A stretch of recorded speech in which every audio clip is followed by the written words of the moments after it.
Temos esse tema para hoje, né? Os loucos de pedra. E nós já vimos os loucos de pedra aqui. Mas, irmãos, é interessante olharmos para esse texto que eu separei aí para falar sobre a loucura do Evangelho. E agora eu quero dar o testemunho da minha Bíblia, né? Abra a tua Bíblia aí em 1 Coríntios 1,18. Mas eu ganhei essa Bíblia hoje, entendendo que é um presentaço mesmo. E foi uma jogada de mestre que o irmão Ézio fez comigo. Ele pediu uma recomendação de uma Bíblia, eu falei para ele, eu não conheço esta Bíblia, Bíblia de Estudo de Genebra, mas eu tenho visto muitos bons comentários a respeito dela. Aí eu perguntei para ele, você comprou a Bíblia? Porque eu queria dar uma olhada, porque eu queria adquirir, eu quero ler uma Bíblia nova agora em 2025, né? Uma Bíblia que eu nunca li. Esse ano eu tive esse privilégio de ler a Bíblia King James, eu nunca tinha li. E falando em Bíblia, quem leu a Bíblia durante esse ano, manda um recado para mim que eu vou preparar o seu certificado, tá bom? Então você que conseguiu ler a Bíblia ou está conseguindo, manda o certificado para mim. Esse ano eu não fui muito feliz, consegui ler a Bíblia apenas 3 vezes. Então, não consegui ler mais. Só li apenas 3 vezes, mas espero que eu consiga aumentar um pouco. Não é? E aí, uma já está aqui para eu ler, tá bom? Então, obrigado, irmão Ézio, por esse presente maravilhoso que eu ganhei. E gostei da sua pegadinha abençoada aí. Muito obrigado. 1 Coríntios 1,18, irmãos, para só pensarmos um pouco sobre esse tema, diante daquilo que Deus já falou ao nosso coração. A Bíblia diz assim, pois a mensagem da cruz é loucura para os que estão perecendo, mas para nós que estamos sendo salvos é o poder de Deus. Olha para o versículo de número 25, quem começou com esta loucura primeiro? 1 Coríntios 1,25, olha que coisa maravilhosa está escrito aí, essa expressão bíblica. 1 Coríntios 1,25 diz assim, porque a loucura de Deus é mais sábia do que os homens. Se há uma expressão sobre o Evangelho, é que ele realmente é uma loucura. A Bíblia deixa isso muito claro.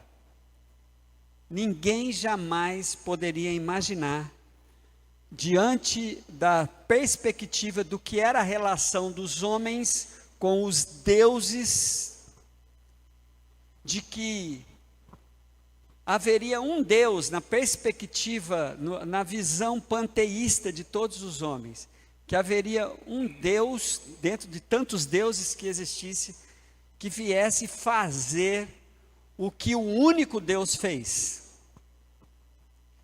E essa expressão sobre o que ele fez está explícita de maneira muito clara em Filipenses capítulo 2, falando sobre Jesus, a partir do versículo de número 5.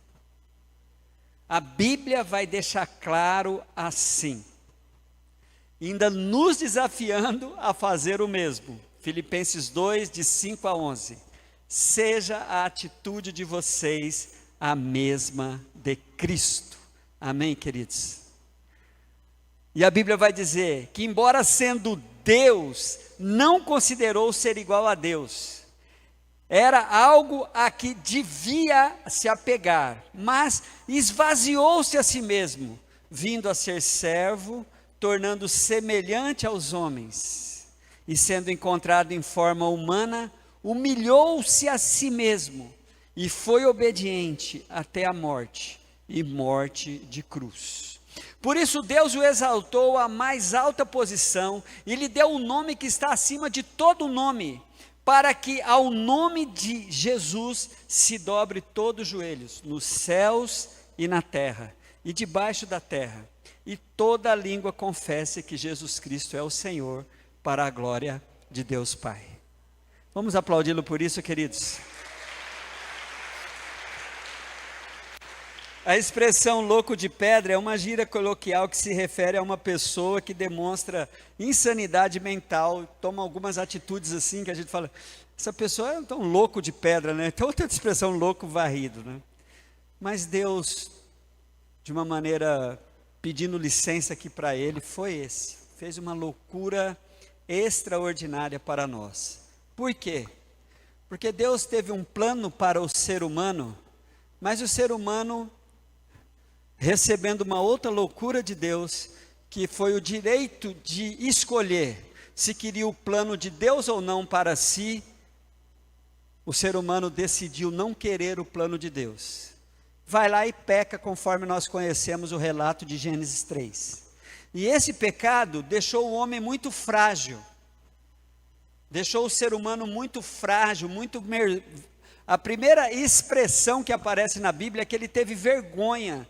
O ser humano ficou medroso, com medo de Deus, envergonhado, e começou a já demonstrar uma disposição de se autodestruir,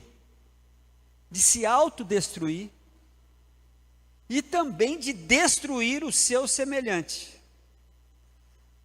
O pecado deixou o homem tão fragilizado que ele começou a fazer assim. Uma das suas atitudes diante, tanto é, irmãos, que o primeiro drama que vai trazer do relacionamento humano depois de Adão e Eva, é o fratricídio de Abel, no capítulo 4 de Gênesis, quando Caim vai e mata Abel.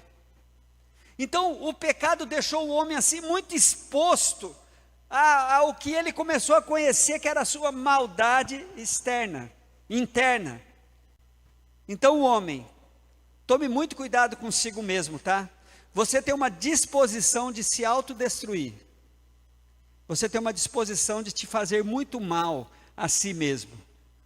E depois, mesmo você tem que tomar muito cuidado como você se relaciona com o seu semelhante, porque muitas vezes você quer destruí-lo também. E outra coisa que você tem que tomar muito cuidado consigo, é uma disposição que o ser humano tem de destruir o ambiente onde ele vive.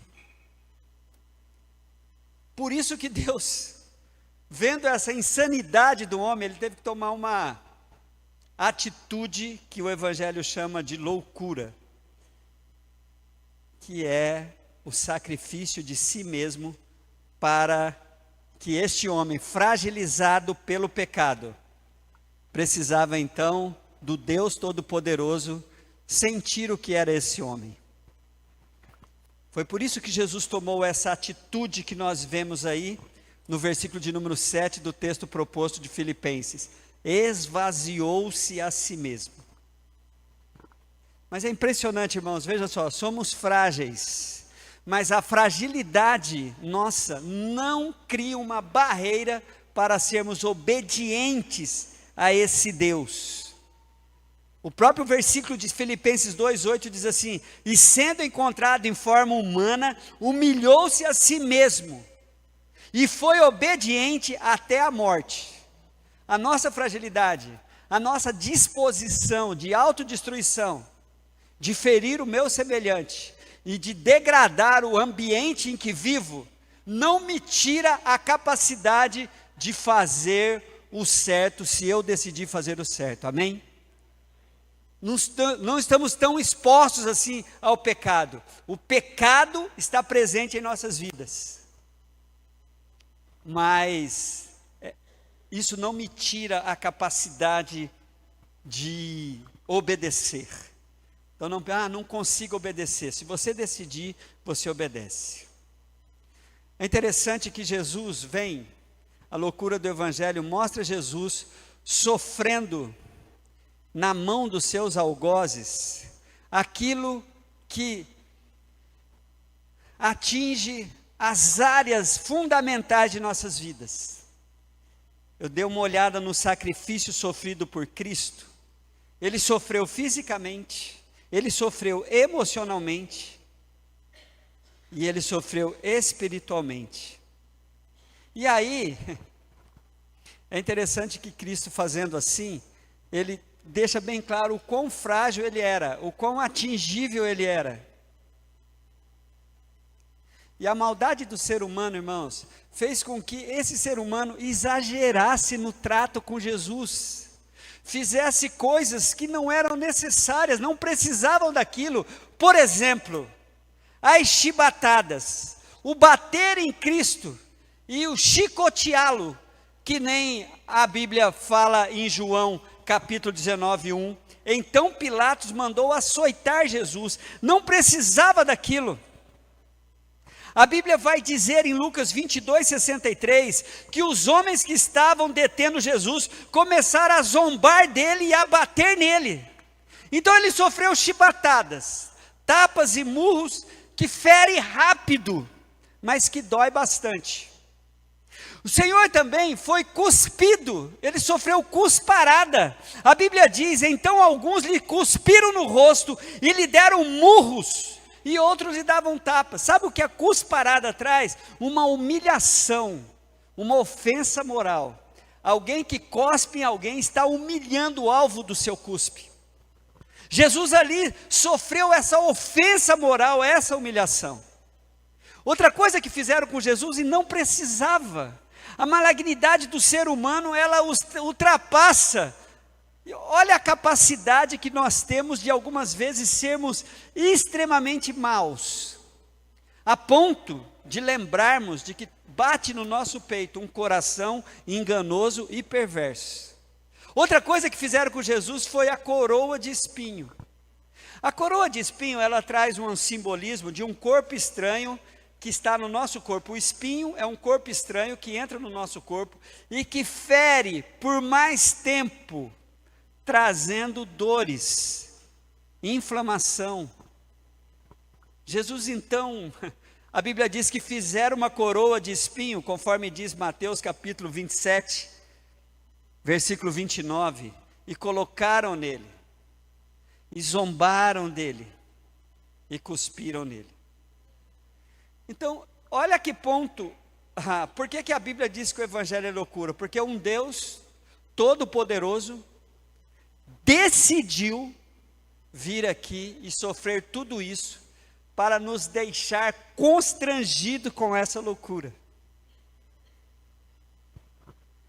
Irmãos, mesmo depois de exaltado, mesmo depois de glorificado, Jesus continua sendo um ser frágil. Porque como é fácil dizer, como é fácil não crer em Jesus? Como é fácil para algumas pessoas olhar para um texto como esse e falar, isso é invenção. Mas queridos, que coisa maravilhosa, né? Que coisa estrondosa é essa?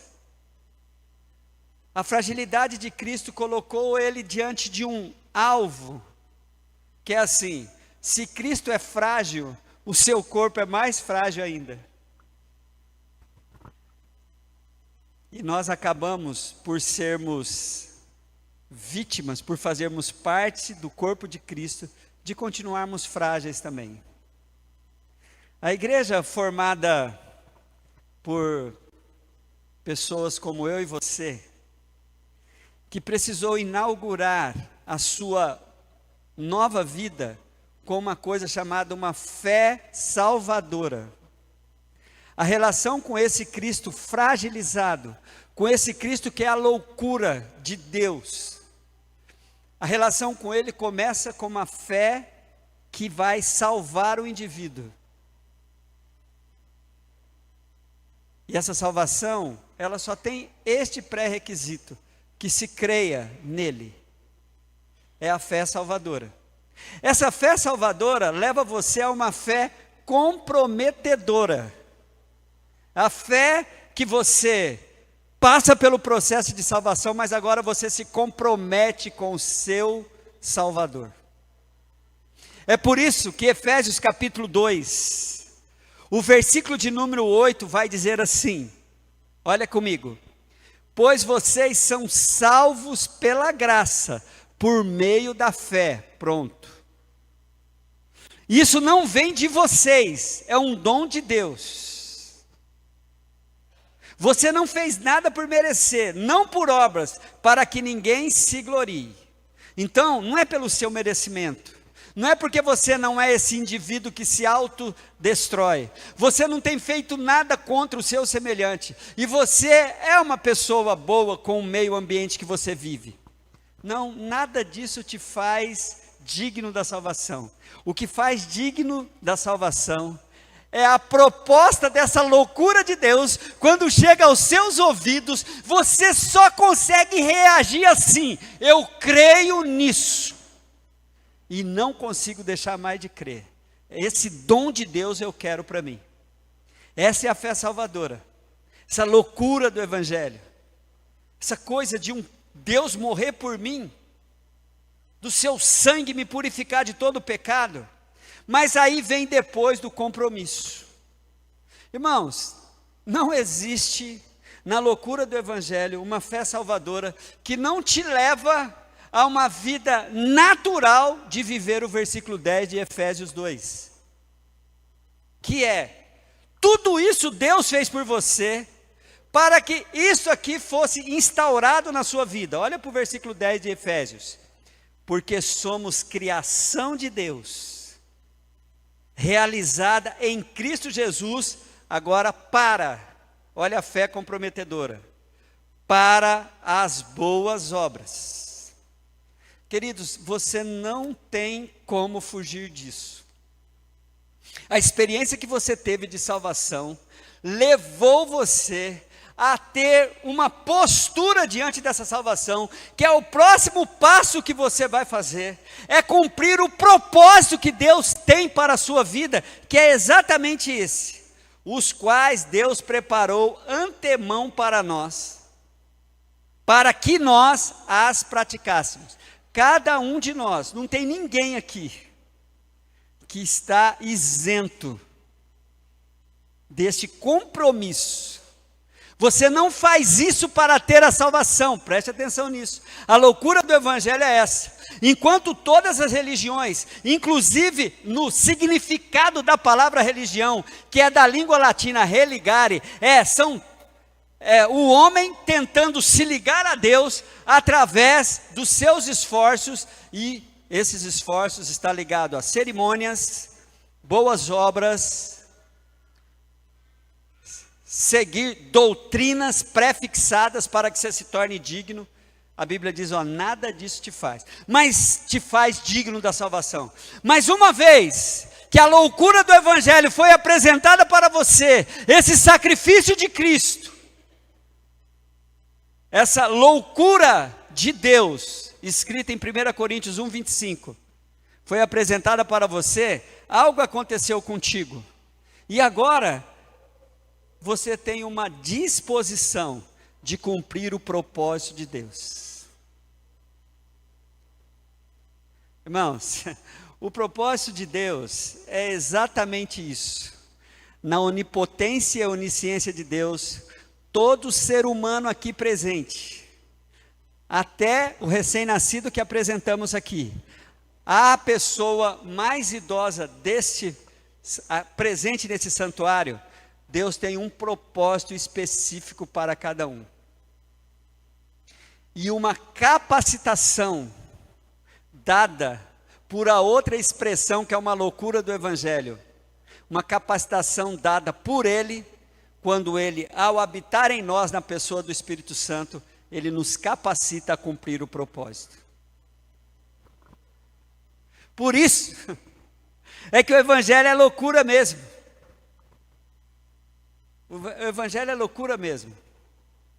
O homem é frágil, fragilizado pelo pecado. Essa fragilidade, mais uma vez, tome cuidado com isso. Uma disposição sua de se autodestruir. A disposição sua de atingir o seu semelhante, de degradar o ambiente que você vive. Levou Deus a tomar uma atitude de morrer no seu lugar, para que você começasse então a viver uma vida que vem trazer o propósito de Deus. Tudo isso, irmãos, foi chamado pela própria Bíblia de loucura do Evangelho e da loucura de Deus. Por isso, em contrapartida, vamos ser esse louco de pedra então. Vamos arriscar. Confiar nesse Deus. Nos entregar para esse Deus. E assumir de nos predispormos a cumprir o propósito dele em nossas vidas. E eu vou simplificar o propósito de Deus para a vida de todos aqui hoje. É a frase que eu uso para que ninguém tenha dúvida nenhuma. O propósito de Deus para a sua vida é que você seja um instrumento eficaz na mão dele para abençoar pessoas. Você não tem outro propósito de Deus aqui. Então, tudo que você precisa para ser isso, Deus vai te capacitar. Quem crê nisso, diga: eu recebo essa palavra.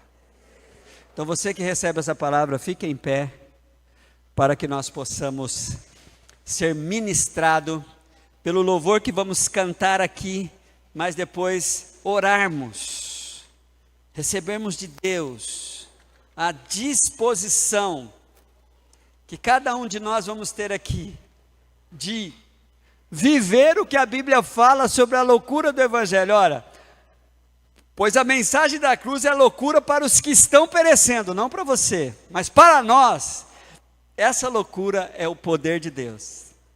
Agora é fácil entender João 1,12, né, irmãos? Todos quantos receberam, deu-lhes o poder de serem feitos filhos de Deus. Vamos louvar ao Senhor. E enquanto louvamos ao Senhor, vamos nos preparar para sermos ministrados e tomarmos essa atitude louca diante do Senhor.